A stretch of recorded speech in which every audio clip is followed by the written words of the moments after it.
Laurent Guillaume, bonjour. Bonjour. Vous êtes ancien officier des STUP, vous avez travaillé comme coopérant au Mali et vous êtes surtout coordinateur de Africa Connection, un ouvrage qui vient de sortir sur la criminalité organisée sur le continent.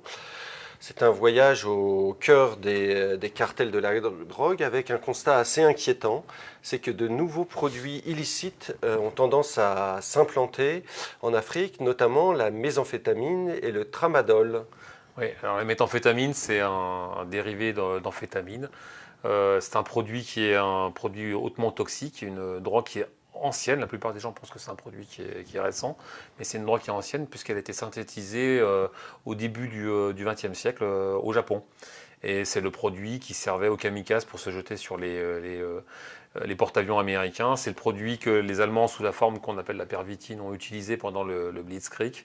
Et voilà, c'est un produit hautement toxique et un produit qui surtout est fabricable dans les conditions les plus sommaires et dont tous les produits précurseurs, ceux qui servent à sa fabrication, sont disponibles dans le marché. Donc c'est pour nous une très grande source d'inquiétude de le trouver en Afrique. Qui le produit? Ce sont des petits trafiquants locaux? Alors, tout le monde peut le produire. C'est-à-dire qu'en fait, par exemple, aux États-Unis, c'est une drogue qui est particulièrement réputée. Là, aux États-Unis, elle a été fabriquée pendant des années par les gangs de motards. En Afrique, de ce qu'on sait, des éléments qu'on possède, ce sont probablement les clans nigérians qui sont à l'origine. Les clans nigérians, on va dire, c'est le sommet du crime organisé africain, qui sont producteurs au sein de laboratoires souvent clandestins. Dans des unités mobiles. Alors ça peut être très bien dans une unité mobile, ça peut être dans un véhicule. On peut fabriquer de la méthamphétamine dans une camionnette. On peut le fabriquer dans une cuisine, même dans des toilettes, ça c'est vu. On appelle ça des kitchen labs, c'est des laboratoires de cuisine. En gros, on peut fabriquer de la méthamphétamine très facilement. Les recettes sont sur Internet, je vous invite à ne pas y aller. Il peut y avoir des gens que ça pourrait intéresser, mais ce sont des produits hautement dangereux. Et surtout, à la fabrication, on a énormément de problèmes. Il y a beaucoup de gens qui ont voulu fabriquer leur propre consommation, qui sont morts ou brûlés gravement. Si ce produit marche bien, vous dites qu'il est 3 fois plus puissant que la cocaïne. Oui.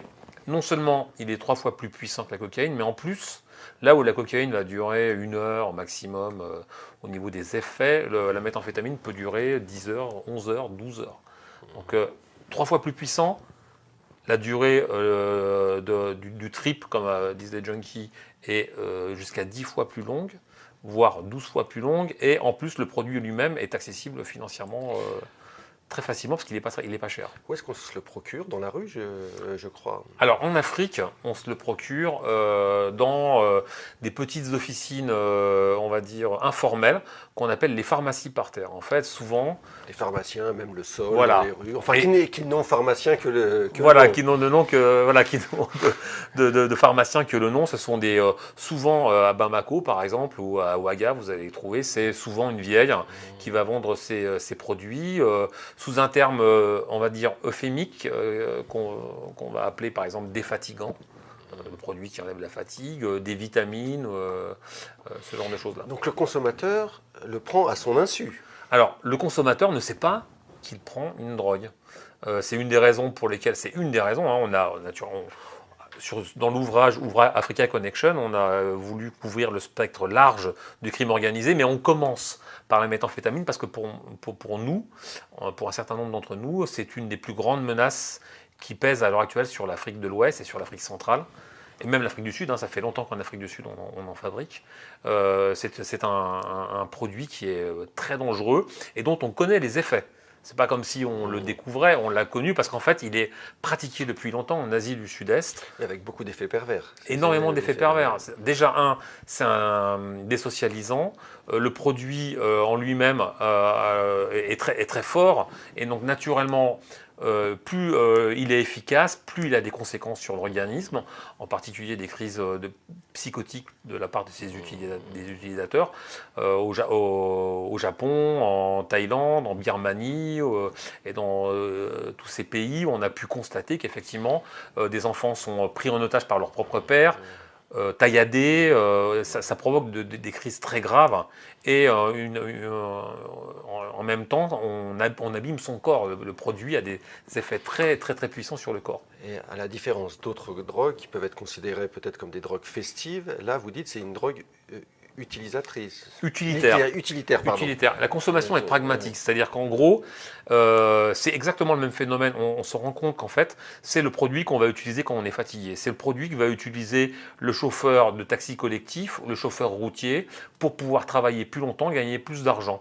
C'est le produit que va utiliser la prostituée pour faire plus, voilà, le portefeuille, le gars qui porte les charges lourdes, qui sont sous la chaleur toute la journée. C'est très lié à la pénibilité de la tâche. C'est lié à la pénibilité. En gros, c'est pas une consommation récréative, c'est une consommation pour mieux vivre, pour gagner plus d'argent.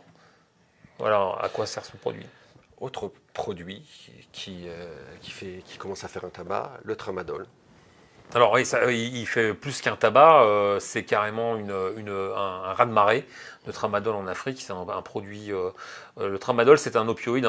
Probablement que parmi vos spectateurs et vos lecteurs, peut-être, allez, on va dire, un tiers a déjà consommé du tramadol, parce qu'en fait, c'est un produit qu'on distribue. C'est un analgésique, un produit antidouleur. C'est un opioïde, c'est un dérivé chimique des opiacés, comme la codéine, comme la morphine. Et donc, c'est un produit très puissant.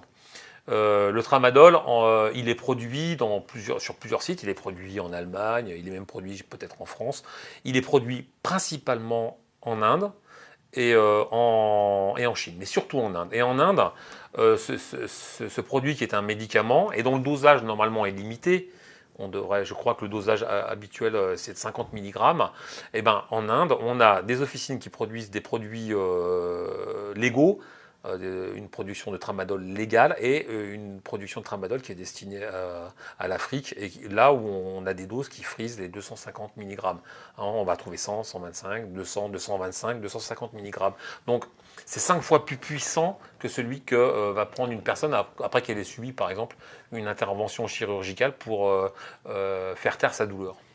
Avec les mêmes conséquences que la meth, dépendance, effet pervers et drogue utilitaire aussi. Alors complètement, sauf que là, en Afrique, on n'est pas comme dans le cas de figure de la méthamphétamine, c'est que dans le tramadol, les gens savent que c'est un détournement, et c'est souvent... Alors, on a les deux types de consommation, la consommation récréative sur le tramadol et la consommation utilitaire.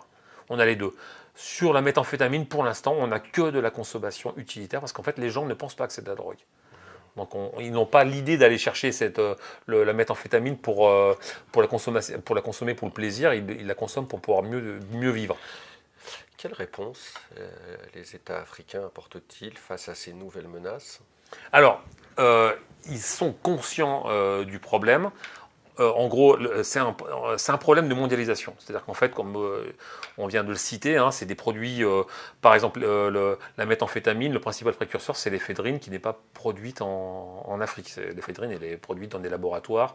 La plupart du temps, c'est en Inde et en Chine qu'elle est produite. Donc, en gros, il y a une vraie dimension internationale. Donc déjà, la coopération, elle est primordiale. Je dirais que coopération entre États, entre services déjà, entre États. En gros, la drogue, c'est une route. C'est une route, une voie. Par exemple, il y a la route de la soie, c'est ce qu'on appelle maintenant la route des Balkans. C'est une route. En gros, c'est de la géographie. Le crime organisé lié à la drogue, c'est de la géographie. Et d'ailleurs, les autres aussi, c'est de la géographie. Donc, on a un endroit où on va produire, un endroit où on va se fournir et un endroit où on va vendre. Et ça forme une route. Et en gros, à partir du moment où toutes ces étapes ne sont pas dans le même état, il faut bien que chacun des États qui est impliqué dans ce crime coopère avec les autres. Donc la première chose, ce serait de coopérer. Mais je dirais peut-être même qu'avant de coopérer, il faudrait déjà réaliser l'étendue du problème et comprendre que le problème est... alors le tramadol, je pense qu'on est en train de le réaliser, parce que dans les pays d'Afrique centrale, on en parle beaucoup. Au Congo... et en RDC et au Congo-Brazzaville, on est conscient qu'il y a un vrai problème, parce qu'en fait, on en vend aux gamins à l'heure actuelle. Donc, mais il y a des campagnes de santé publique pour alerter les populations sur les dangers. Il y a des campagnes. Mais après, quand la cible, c'est les jeunes, et qu'ils sont dans leur phase où ils veulent franchir les interdits, c'est compliqué de le dire. Et puis surtout, après, souvent, on ne prend pas les choses au sérieux. Donc ces campagnes-là n'ont pas toujours l'effet escompté. On est toujours dans la théorie du complot, on sait très bien et on veut nous empêcher de... Voilà, bref. La méthamphétamine, on n'en est pas là. Dans la méthamphétamine, on est dans le cas de figure où les gens pensent que c'est un médicament. Un médicament qui va les aider dans leur vie et ils n'ont pas encore réalisé. Donc, à un moment même, j'ai un de mes stagiaires, alors que je faisais une formation à Bamako, on s'est rendu compte qu'un de nos stagiaires, il en avait pris. Il avait consommé le produit parce qu'en fait, il croyait que c'était un... Voilà, donc c'est la méconnaissance du problème qui est un véritable risque pour le pays, l'absence de communication. Et après, il y a tout un tas d'autres problèmes qui sont des problèmes liés au retard dans l'efficacité des services de sécurité et puis le manque de moyens aussi. L'une des raisons pour lesquelles les trafiquants se sont implantés dans les pays d'Afrique de l'Ouest et d'Afrique centrale, c'est que justement les services de sécurité sont démunis de tout moyen. Et pour finir, la communauté internationale, est-ce qu'elle est au rendez-vous ou est-ce qu'elle s'attache encore à traquer les drogues classiques, cocaïne, marijuana? Je crois qu'on n'a pas encore... Alors, à part nous, moi je travaille pour un organisme qui est basé en Afrique de l'Ouest, mais je crois que globalement, on n'a pas encore appréhendé la... Je pense qu'à l'heure actuelle, et je pense que c'est une énorme erreur, la lutte contre le terrorisme a drainé toutes les énergies, tous les projets de coopération, et qu'on a minoré les dégâts à venir. Parce qu'en fait, là, on est encore dans la phase d'implantation de ces réseaux, et que, en fait... le terrorisme brille entre guillemets dans les esprits des dirigeants des divers organismes internationaux et que c'est lui qui draine toute l'énergie. Et donc cette drogue du pauvre, cette drogue du futur, on ne la prend pas Pour moi, non, elle n'est pas encore prise assez au sérieux, non, mais vraiment pas. Et je pense je vous dis, on a déjà du recul sur le produit, sur les dégâts qu'il peut occasionner. Il l'a fait en Thaïlande, il l'a fait dans d'autres pays où il y a eu énormément de problèmes, et il y en a toujours d'ailleurs, hein. Rien n'est résolu en Asie du Sud-Est. Et je dirais que la situation est déjà compliquée en Afrique de l'Ouest, en Afrique centrale, et que s'il vient se surajouter par rapport aux problématiques de djihadisme, de terrorisme, de crime organisé, en plus un problème qui pourrait devenir un problème massif, sanitaire et social, ça pourrait vraiment virer à la catastrophe. Avec une population très jeune, 60% de la population à moins de 35 ans. Laurent Guillaume, merci beaucoup. Merci infiniment.